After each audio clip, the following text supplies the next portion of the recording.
ஒரு வாட்சுக்கு பில்லு கேட்டோம், கடைசி வரைக்கும் கொடுக்காம அந்த மளிகை கடையில் ஒரு துண்டு சீட்டு கொடுப்பாங்கல்ல, உளுந்தம்பருப்பு, பாசி பருப்பு, பட்டாணி பருப்புன்னு, அது மாதிரி ஒரு துண்டு சீட்டை கொடுத்து இதுதான் வவுச்சர்னு கொடுத்தாரு.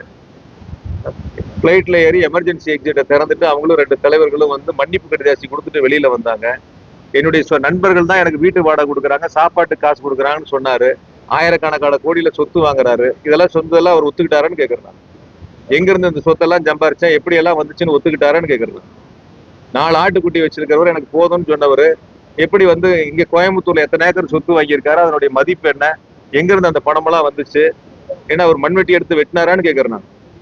இல்ல தோட்டத்துல போய் 1000 ஆடு வாங்கி மேய்ச்சு அந்த ஆடெல்லாம் குட்டி போட்டு அது சந்தை கொண்டே வித்து அந்த காசை கொண்டு வந்து அந்த பூமியெல்லாம் வாங்கினாரான்னு கேக்குறேன். சொல்லக்கூடியவர் அவர் ஒரு தியாகியா இருக்கணும். அந்த வார்த்தைக்கும் அவருக்கும் அந்த துளி கூட பொருத்தம் இல்லாத நபர் அவர். ஒரு வகையில என்னன்னு கேட்டீங்கன்னா, உறக்க பேசினா அது உண்மையாயிரும் நினைச்சு அந்த செய்தியில நீங்க தலைப்புச் செய்தியா போடுவீங்க, லைவ்ல காட்டுவீங்கன்னு உறக்க பேசினா அதெல்லாம் உண்மையாகாது. உண்மையை பேசணும்.